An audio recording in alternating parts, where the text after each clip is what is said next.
There are many dwarves who lived and died in Middle-earth, whose names are remembered with respect not only among dwarf peoples, but also among elves and men.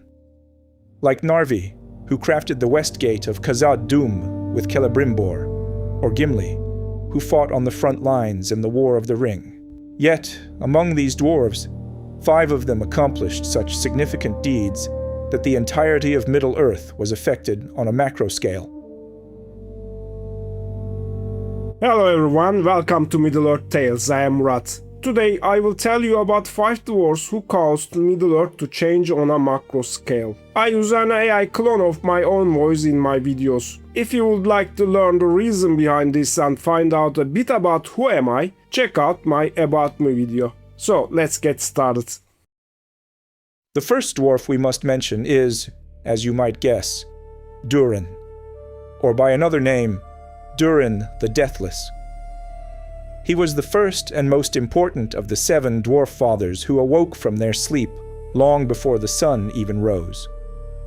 After Durin awoke, he took his people and set out on a journey to find a place to live. This journey brought him to the lake that would later be called Mirrormere, where the most famous dwarf mansion in history, Khazad-dûm, would be built. Durin leaned over and looked into this water beneath the star-filled sky, and he saw the stars taking the shape of a crown around his head. It was then he understood that his people would live there, and that they would flourish, grow, and become strong. Indeed, Durin's people settled there and founded Khazad-dûm. Until the disaster of the Balrog, Khazad-dûm remained one of the wealthiest and mightiest dwarf kingdoms. The dwarves who lived there guided the elves with their craftsmanship. At times they even saved them from the hands of the enemy. Not only did the greatest military power of the dwarves emerge from here, but it also became the most important center forming dwarf culture. All of this came to pass thanks to the first father of the dwarves, Durin. Almost all of the names I will mention to you today belong to Durin's people, except for just one, Azaghal, the lord of the dwarves of Belagost. Durin's people had indeed founded Khazad-dûm, the most magnificent dwarf mansion in history, but it was very far from Angband, the center of evil in the First Age. Those who were exposed to Melkor's evil were the dwarves of Nogrod and Belagost. It is for this reason that after the defeat in the Battle of Sudden Flame, the dwarves of Belagost rallied once again and joined the men and elves who were preparing for a great counterattack against Melkor. They fought shoulder to shoulder with them in the Battle of Unnumbered Tears. When the traitor Ulfang and his men changed sides and attacked the elves from behind, the course of the war changed. Trapped between Ulfang and the dragon Glaurung, the Noldor elves were on the verge of being completely destroyed.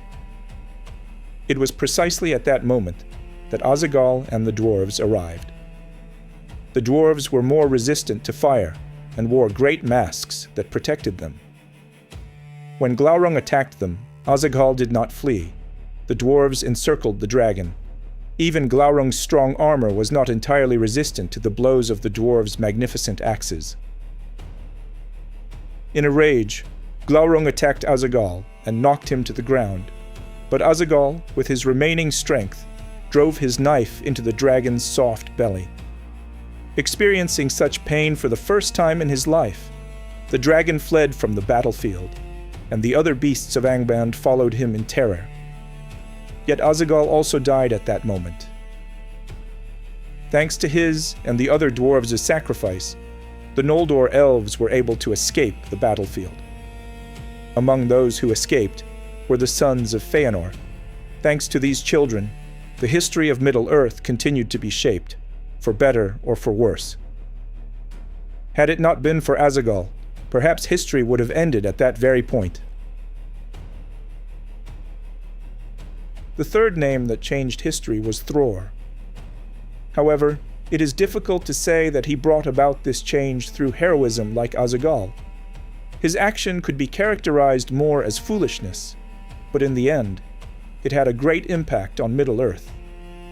Thror was the king under the mountain, when the dragon Smaug attacked the lonely mountain. Like his kinsman in the First Age, he could not stand against the dragon. Furthermore, the knowledge of crafting masks resistant to dragon fire had likely been forgotten. Thror and his people found their only recourse in fleeing and were forced to live as refugees for many long years. This affected Thror's sanity. Eventually, taking only a single dwarf with him, he returned to Khazad Dûm, from which they had been driven by the Balrog and which was now named Moria, and was killed there. His death created a rage that could be described as madness among the dwarf peoples. It was such a rage that dwarves from dwarf mansions all across Middle-earth came together and launched a war that would last for 6 years. In this war, named the War of the Dwarves and Orcs, so many orcs were killed that the orc population was vastly reduced. The orcs scattered to various places, and their strength diminished. And this changed history by directly influencing the events that would unfold in the centuries to follow. Our fourth name is Thorin Oakenshield.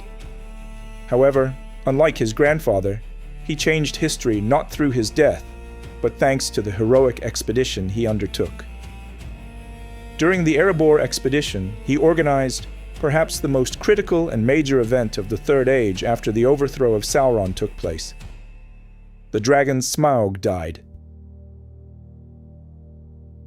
It was not Thorin who killed Smaug, but it was his unyielding character that embarked on this wild expedition and caused the other dwarves, and even the wizard Gandalf, to join the quest.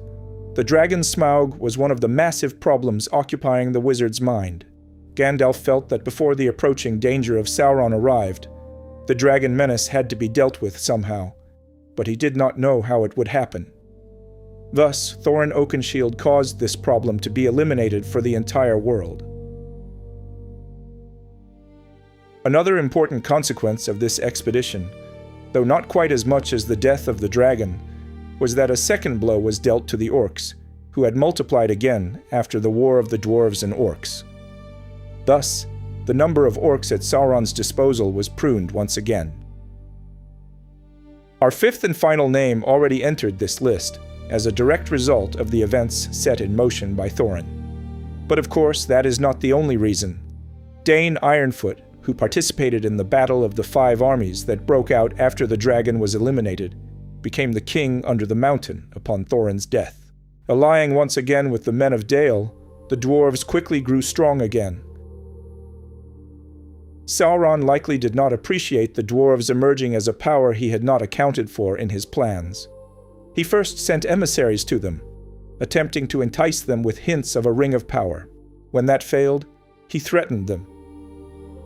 By responding to neither the gifts nor the threats, Dane took the first great step by refusing to compromise with the enemy. Thus, Sauron could not focus all his attention on Gondor, and was forced to divide his army significantly.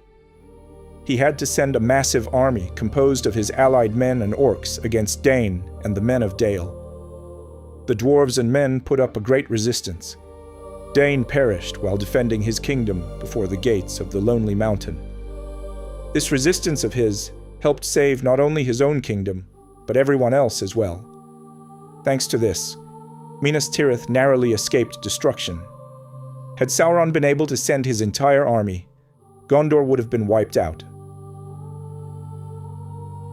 And so, these were the 5 dwarves who changed the course of Middle-earth's history, and whose actions affected not only the dwarves, but also elves, men, hobbits, and even orcs. I hope you enjoyed it. Since I am using an AI clone of my own voice, I hope the occasional flaws in the pronunciation of some words did not bother you too much. Until we meet in the next video, goodbye.